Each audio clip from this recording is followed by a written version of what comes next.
10 ans, on vient de me remettre le prix, j'ai mon petit verre de bulle à la main. C'est aussi pour moi le couronnement d'une tournée de 2 semaines et demie à travers la France. Quand on reçoit ce prix-là, ben on se promène dans les bibliothèques, les médiathèques, on rencontre les élèves un peu partout. Et vraiment, on fait de la route, là. C'est à peu près 3000 kilomètres qu'on a fait. On est parti de Cambrai au nord et puis on est descendu au sud complètement, dans la portion ouest jusqu'à Astafort.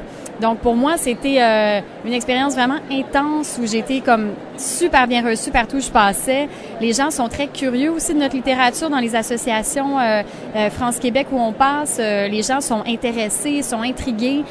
C'est particulier aussi, il y a des lycées où les jeunes ont lu des extraits de mon roman avec leur petit accent français. Donc, c'est vraiment touchant de vivre ça. Et puis là, je suis au bout de la tournée, donc un peu cernée, mais en même temps enivrée par tout ce qui s'est passé.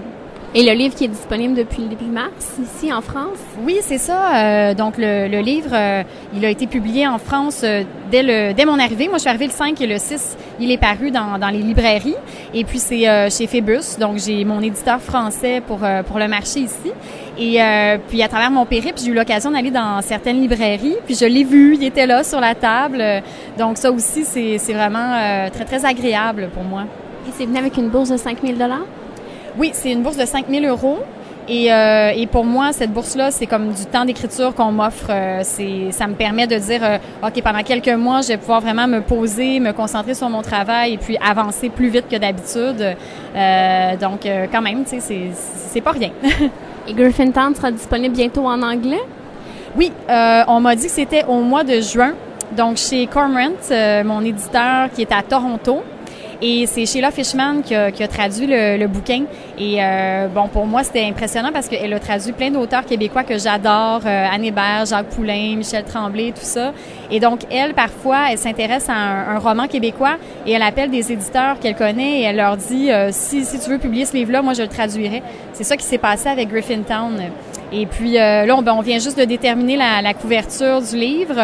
Et puis, ça va être un cheval qui a la tête sous la patte. Et puis, c'est comme un zoom sur la tête de ce cheval blanc qui peut rappeler mon personnage de Mignonne. Donc, ça va être ça qui va paraître dans quelques mois, pardon. Et les droits d'adaptation ont aussi été achetés par Attraction?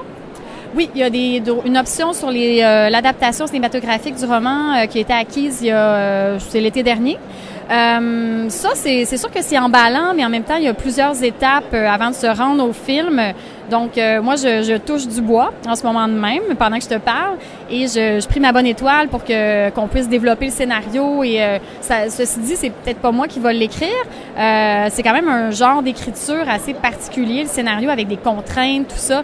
Et ça doit être étrange de réécrire son histoire quelques années plus tard. Mais en tout cas, moi, si on me le propose, ça peut m'intéresser, mais contrairement à beaucoup d'auteurs, j'y tiens pas absolument.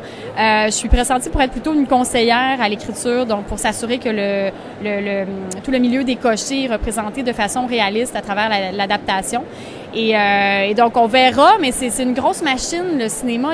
C'est pas comme quand tu trouves ton éditeur, que tu as le manuscrit, qu'on travaille le manuscrit, puis ça y est, il sort un an plus tard. Donc là, je sais que c'est une grosse bébite, et puis moi, je connais pas ce monde-là.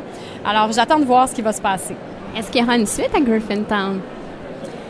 Écoute, je sais pas quoi te dire parce que chaque fois que j'ai ces temps-ci, j'ai comme plein de flashs pour plusieurs romans. Et au début, je me disais, je pourrais peut-être aussi écrire sur l'histoire des jockeys puis de l'hippodrome, puis je voyais presque une sorte de trilogie même. Après, je voulais mettre en scène des personnages de grands cavaliers et tout ça. Et puis là, je suis comme happée par autre chose, puis ça se peut que je change d'idée de toute manière dans 2 mois. Donc pour le moment, c'est encore un peu flou, mais j'ai fait des nouvelles entre-temps. J'étais pas prête à me lancer tout à fait dans un roman, puis j'avais le goût d'écrire, donc je suis retournée à ce genre-là que j'affectionne particulièrement.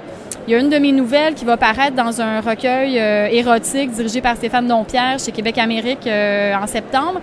Et puis l'autre, c'est un essai, en fait, qui va paraître au Cartanier en septembre aussi, donc à l'automne. Et puis j'avais jamais écrit d'essai comme ça, puis je me suis intéressée à tout le lien que j'ai développé entre... en fait, c'est que je monte à cheval comme j'écris. Et puis j'ai exploré cette idée-là à travers un essai équestre. Mm-hmm. Et t'écris dans quelle ambiance, Marie-Hélène? Est-ce que tu as besoin du silence complet ou de la musique? Comment ça fonctionne?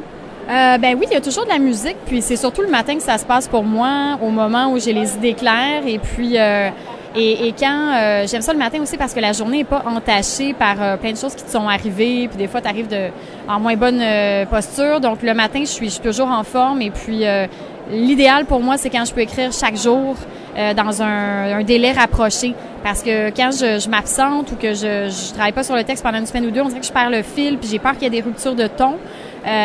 Donc, idéalement, c'est de le faire dans un délai très serré, de manière intense. Puis là, l'après-midi, je vais courir ou je fais autre chose. J'écris mes articles, machin, je travaille. Et puis, ça décompte. Et puis, après ça, le lendemain, ça repart tout seul. J'aimerais te demander, c'est quoi ton coup de cœur littéraire de la dernière année?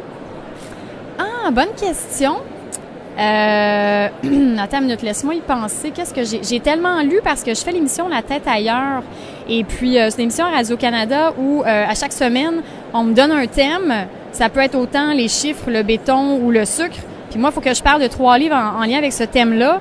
Et puis, ça peut être un livre récent ou un livre qui est un classique ou québécois ou autre. J'ai complètement carte blanche. Et puis, j'ai eu l'occasion de revisiter certains classiques dernièrement. J'ai relu Premier amour de Tourgueniev. J'ai relu La métamorphose de Kafka. Et puis, dans ma trajectoire de lectrice, j'étais pas encore rendue à m'offrir ce luxe-là de relire. J'avais pas fait ça beaucoup encore. Donc, tu vois, quand j'ai relu La métamorphose, je trouvais ça vraiment drôle. Puis, finalement, je me rappelais pas d'avoir ri autant. Mais tu sais, c'est un humour noir, grinçant, kafkaïen, évidemment. Puis tu sais, c'est pas pour rien que c'est des classiques, ces œuvres-là, hein. Puis La métamorphose, c'est tout petit, là. C'est un petit livre de, je pense, ça même pas 100 pages. Et puis, j'ai relu ça avec un bonheur, là. Puis, j'aime beaucoup les auteurs russes. Donc, je suis retombée dans Tourgueniev aussi. Tout ce lien, c'est un père et un fils qui tombent amoureux de la même fille. Et puis, c'est l'espèce de rivalité entre les deux. T'as le jeune qui vit son premier amour. Donc, ça donne tout le temps des œuvres très belles. Et voilà. Et qu'est-ce qu'il y a sur ta table de chevet en ce moment?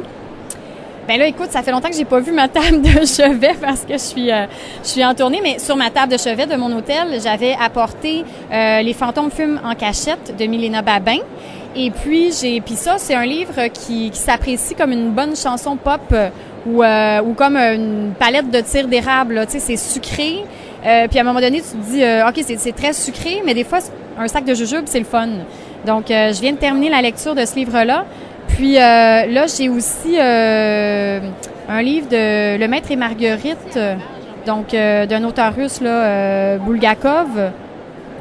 Je pense que je sais pas si je le prononce bien, mais en tout cas, bref, j'ai ça. Puis c'était une suggestion. J'avais entendu Dany Laferrière à l'émission Lire suggérer ce livre-là. Puis ça faisait un bout de temps que je voulais le lire, donc je suis allée le chercher avant de m'en aller. Bien, merci, Marielle. Ça me fait plaisir.